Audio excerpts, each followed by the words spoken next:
ओम कृष्णाय वासुदेवाय हरये परमात्मने प्रणतः क्लेशनाशाय गोविंदाय नमो नमः।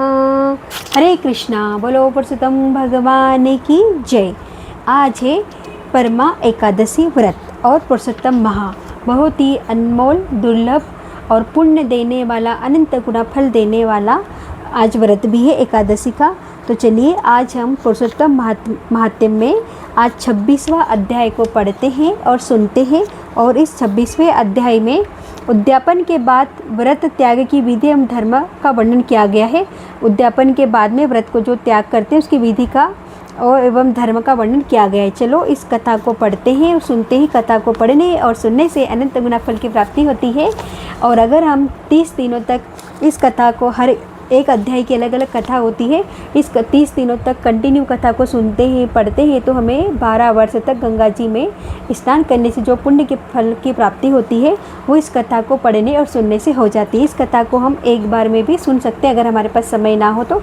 अभी भी हमारे पास एकादशी, द्वादशी, त्रयोदशी, चतुर्दशी और सोमवती अमावस्या तक हम पूरी 30 अध्याय की कथा को सुन सकते हैं, पढ़ सकते हैं। चलिए आप शुरू करते हैं। 26वां अध्याय, उद्यापन के बाद व्रत त्याग की विधि एवं धर्म वर्णन। वाल्मीकि जी बोले, संपूर्ण पापों के नाश के लिए विष्णु भगवान की प्रसन्नता के लिए विधि पूर्वक धारण किए हुए नियमों को उद्यापन के बाद त्याग की विधि कहता है। हे राजन, रात्रि में भोजन करने वाला मनुष्य व्रत की समाप्ति में ब्राह्मणों को भोजन करावे। अयावित व्रत बिना मांगे जो कुछ मिल जाए उसे ही खाकर रहे। में स्वर्ण दान करे। अमावस्या को भोजन का नियम करने वाला दक्षिणा सहित गोदान दे। आंवला से स्नान करने वाला दही या दूध दे। हे राजन, फलों का नियम किया है तो फल दान करे। तेल छोड़ा हो तो घी दे। घी का नियम लिया हो तो दूध दे। हे राजन, अन्न का नियम लिया हो तो गेहूं और चावल दे।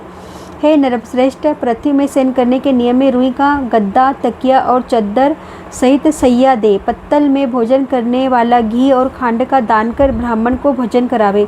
मौन व्रत में सपत्निक ब्राह्मण को भोजन करावे तथा स्वर्ण सहित घंटा तिल का दान दे। हे राजन, नख और बाल न बनवाने के नियम में दर्पण दे। जूता पहनना छोड़ा हो तो जूतों का दान दे। नमक त्यागने पर अनेक प्रकार के रस दान दे। दीप दान किया हो तो पात्र सहित दीप दान करे। भक्ति से अधिक मास में जो मनुष्य इस प्रकार करता है वह सदा वैकुंठवास करता है। तांबे की कटोरी में घी और स्वर्ण की बाती रखकर दीप का दान करे। व्रत की संपूर्णता के लिए चाहे वह एक पल का ही दान करे। एकांतर उपवास में वस्त्र उड़ाकर स्वर्ण के टुकड़ा सहित सोने के या मिट्टी के 8 घड़ा दान में दे। मास के अंत में छाता, जूतों सहित 30 लड्डुओं का दान करे और बोझा ढोने लायक बेल दे। इन सबके अभाव में असमर्थ होने पर हे राजन, सब व्रतों की सिद्धि दाता ब्राह्मण का आशीर्वाद होता है। जो मनुष्य एकमात्र अन्न से मल मास को बिताता है वह मनुष्य चतुर्भुज विष्णु रूप हो परम गति प्राप्त करता है। इस संसार में एक अन्न से उत्तम कुछ भी नहीं है।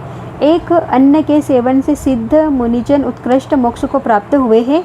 जो मनुष्य अधिमास में रात्रि में भोजन करता है वह राजा हो सब कामनाओं को प्राप्त करता है, इसमें संशय नहीं है। प्रातः काल देवता भोजन करते हैं और दोपहर को मुनिजन, तीसरे पहर में पितृगण और चौथे पहर में मनुष्य अपनी आत्मा की तृप्ति के लिए भोजन करे। हे राजन, जो सब समय को व्यतीत तथा चौथे पहर में भोजन करता है उसके ब्रह्म हत्या आदि सब पाप नाश हो जाते हैं।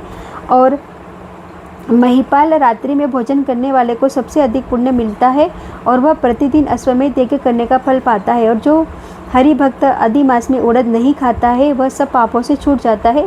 जो पापी ब्राह्मण होकर भी कोलू में तेल पेरता है, हे राजन, वह जितना तेल पेरता है उतने तिल की संख्या के बराबर रौरव नरक में रहकर अंत में चांडाल की योनि पाता है तथा कोढ़ी होता है। जो मनुष्य इस अधिमास में शुक्ल पक्ष और कृष्ण पक्ष की एकादशी का उपवास करता है वह विष्णु रूप हो देवताओं से पूजित तथा अप्सराओं से सेवित हो विष्णु लोक में जाता है। एकादशी व्रत करने वाला दशमी और द्वादशी को एक बार भोजन करे।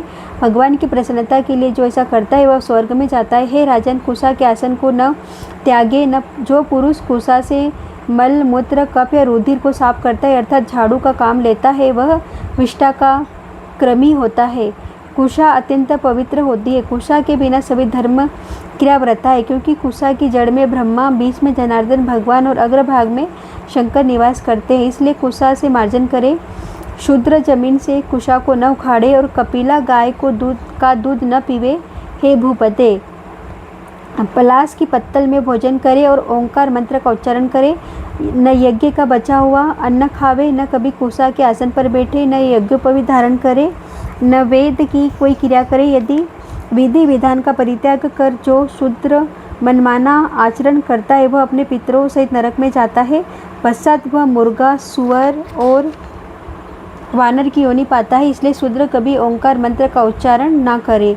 हे राजन, ब्राह्मणों के नमस्कार करने से शूद्र का नाश हो जाता है। हे महाराज, इतना करके व्रत परिपूर्ण होता है और ब्राह्मणों को दक्षिणा न देने से मनुष्य नरक में जाता है।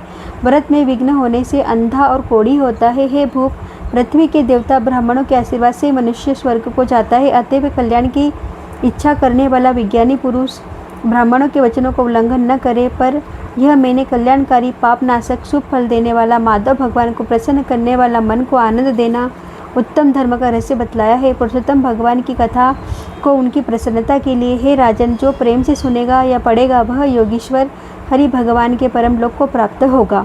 इस प्रकार 26वां अध्याय संपूर्ण हुआ। बोलो पुरुषोत्तम भगवान की जय।